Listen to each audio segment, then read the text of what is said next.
Hey guys, I'm JanetOnOccasion, and today we're playing the Total War Warhammer II Battle Replay, and I just noticed this lovely little flower here. We must be in such a beautiful, lovely map today. You know, it's going to be lovely. Yeah, it's going to be sweet. Oh god, what has happened? But yeah, it's Storm Demon. Still little pretty flowers though, even in Storm Demon. Isn't that nice? Yeah, we hadn't noticed that before. Anyway, yeah, so this is a finale of a tournament that my son Herbert Walker put on the other day, and this is Felkon versus Mukip. So both quite familiar faces on this channel nowadays, I think. So here you can see Felkon's got a really interesting army here. He has 3 Cold One chariots, and you know, I often see a couple maybe, but 3, that is a huge investment. Really interesting to see. Also in the back, Cold One Dread Knights, Cold One Knights, the Knights of the Ebon Claw, and Slaanesh's Harvesters. Huge investment all around, but he's got a bit cheap with the Lord. He's got a Supreme Sorceress of Dark Magic. So she's alright, not a huge amount of armor piercing, but she's fairly quick on that thing, speed of 85. There's enough missile fire from the chariots, actually, to ward off a lot of scary things. They have very good missile damage, which is often underrated.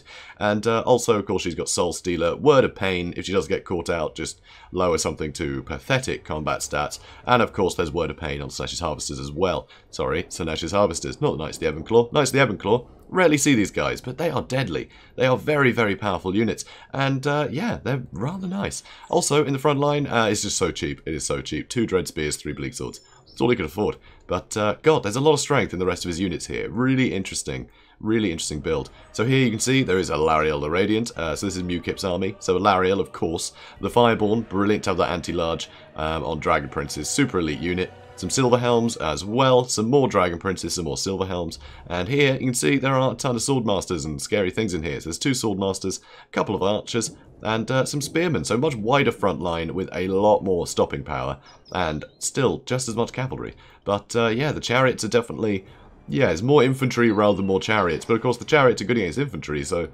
But then the Dragon Princes are going to be really good at the chariots, so it's like, oh, how is this going to work? I have no idea. It's going to be close, especially with all the healing here. And this is really clever. This I haven't seen before. This is a great move by Mukip.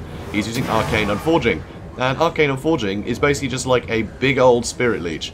And look how quickly it kills models, because it damages one thing at a time. It's why it's sort of good against single models. You know, you stick it on just a dude and it does a ton of damage. But no, against unit of cav, look at it. It's just killing one model after another, which is insane. And these are such expensive units. Half their health is gone, pretty much. Maybe 2/5, but still, that's crazy. And here, you can see Lariel has been taking some damage from the missile fire here. Initially, but this is definitely going very well for the High Elves. You know, doing that much damage, such an expensive unit, and I never see Arcane Unforging used in such a way. It's really nice to see. So definitely one to try out, guys. So over here, you can see they are just going to lie in wait, cavalry moving around, trying to make sure they're in the best place to respond to any Cold One chariots, but of course with their missile damage, they can actually put quite a lot of damage into some of these expensive units. You know, they got very good armor piercing, so it's a tough one. You know, they can either move forward, start shooting at expensive things, or they can just charge straight in. But either way, they can get value. It's what makes them very versatile units. But you can see the archers are trying to take pot shots at them, a lot of bobbing and weaving. You know, Felkon isn't going to keep them standing still and getting shot at, but it looks like he's going to charge in. Swordmasters are in the front now, and honestly I'd put the Swordmasters further back, have the Spearmen take the charges from this, because look at the damage they're doing, absolutely wonderful. And here we see another Arcane Unforging, so the ability recharge time doesn't matter, but it does so much damage to them. That is a brilliant sort of early move. But here you can see the Silver Helms are pushing in, trying to bog down the Cold One chariots. You see the Dragon Princes are going to have to move into these 2 as well, because these Swordmasters can be taking a lot of damage from all these chariots. Over here you can see Slaanesh's Harvesters versus Silver Helms, and the very injured Knights of the Ebon Claw are coming in. Word of Pain has been used on the Silver Helms, but they might not be taking any damage because they're healing through it, but also they're doing no damage in kind because their melee attack is at 0 right now. So over here the Fireborn have pushed in, but they're going to get caught up on the Dread Knights that are very, very powerful themselves, and Cold One Knights are nearby. Spearmen on both sides. More Spearmen for the High Elves though, they have a much bigger front line, and in here you can see the chariots are struggling a lot. This is very bad. This is very bad news. You know, the cavalry engagement on this side did not go so well. This one is fairly even.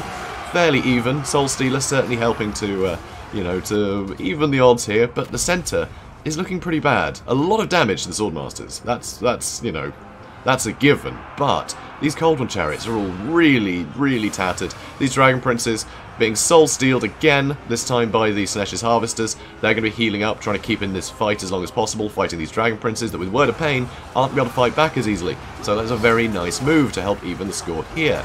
And that's the thing, spell use is going to be key on both of these sides. They both have very, very big, powerful spells, so it's very cool to see. So here the Supreme Sorceress Dark has actually dived in. She has just caused terror on that thing, and none of this stuff is immune psychology, so hopefully she can get rid of the Fireball nice and quickly. Yep, they've been terrified, and it means that these Dread Knights can push the advantage, but they're going to need to get away from these Spearmen and get in here. There's still plenty of cavalry here, but look at this, Dragon Prince is super injured, and a lot of that is just because they were stuck in a fight with Word of Pain on them. They just couldn't retaliate.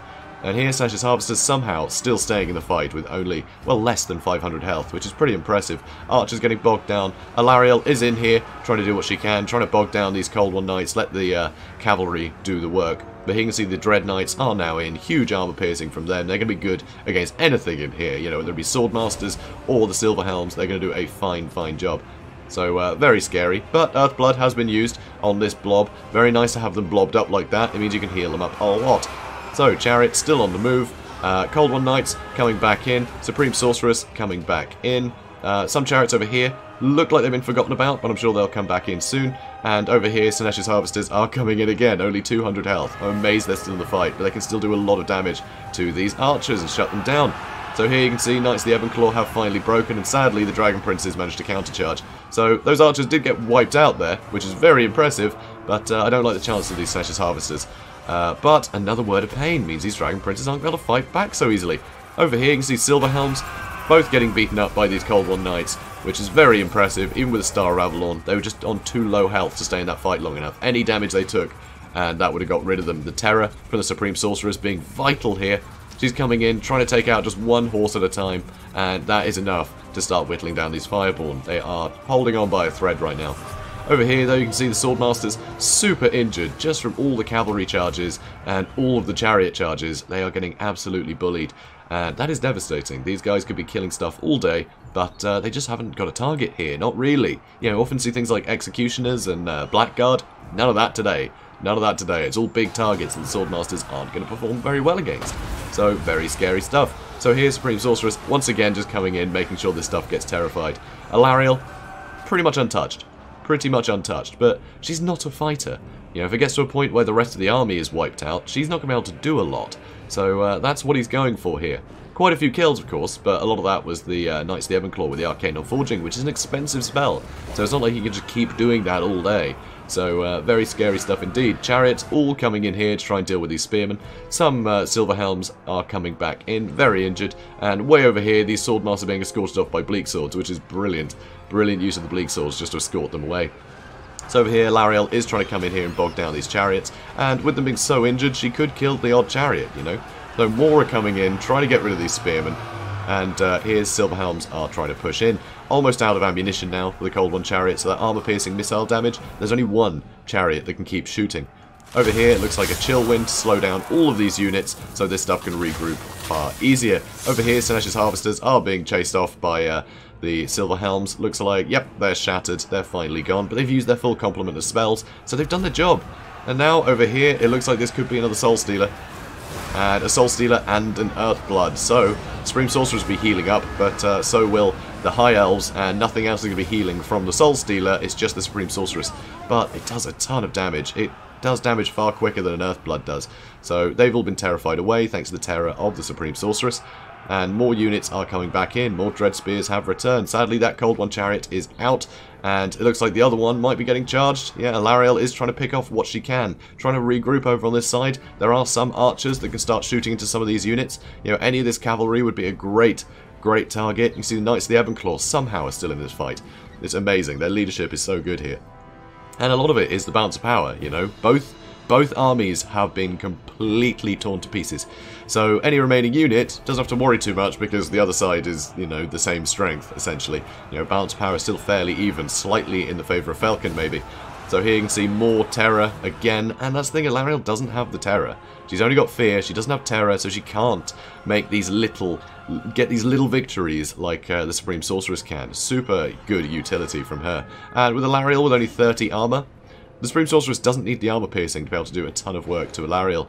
So very, very scary stuff. Over here, bleak swords are keeping half the army at bay. And yeah, all the cavalry here can just push the advantage. You know, keep on Alariel's tail. Over here, Knights of the Ebon Claw making sure to keep chasing off those silver helms by the looks of it. And the Supreme Sorceress can just keep dive-bombing these units. Some units shattering even. There's only a couple who haven't shattered. Alariel is trying to chase, and there isn't actually any support, you know, on the ground that can shoot up at her. But the Supreme Sorceress can keep landing, because she can keep pace with these units. If she keeps landing, it means that Alariel has to land in order to get on top of her. And that means that other units can spring the trap on Alariel, so it's working beautifully. So now, yeah, we're going to see some of the Cold War Knights. Everything now. Everything is going for Alariel. And looks like going to be a word of pain. Yep, so she's never going to be able to fight. And that'll be it. That'll be it. Yep, he calls it there. Pyrrhic victory. Amazing battle. An absolutely amazing battle here. Super close. And I think a lot of it was, I mean, beautifully played by both players, but a lot of it was the build. You know, Mukip was expecting more infantry. I mean, clearly, 2 units of Swordmasters, that is a huge investment. If he'd brought Phoenix Guard instead, he probably would have won. You know, it was all down to the build, I think. There's just so many large targets here. There were all the damage dealers. Felkon went so cheap on the front line. I mean, he spent, what, like 1,500 on infantry? The rest was big, scary things. You know, chariots and cavalry and the Lord. Almost nothing was spent on his front line, and that's exactly what Mukip was expecting. But even then, Mukip did great. I mean, that was so close. I mean, all of these units were hanging on by a thread. The chariots were completely wasted, but there was just nothing to deal with the Supreme Sorceress by the end, which was real sad. Just the cavalry just couldn't hang on long enough. The cavalry did get wiped out because it had to end up in bad engagements, because the cavalry had to charge into things like the Cold One chariots to stop the rest of the army from being slaughtered, and that meant that they were having to attack something, and then the things that were good at attacking them could retaliate. And that's the tough thing, especially with all those words of pain. They had to stay in combat just to stop the Cold One chariots moving, and it just let them get picked apart while their stats were down. It's very impressive work by both players here. Very cool stuff. So guys, if you enjoyed this, please do comment, like and subscribe, and I will see you in the next one. Have a good day, guys.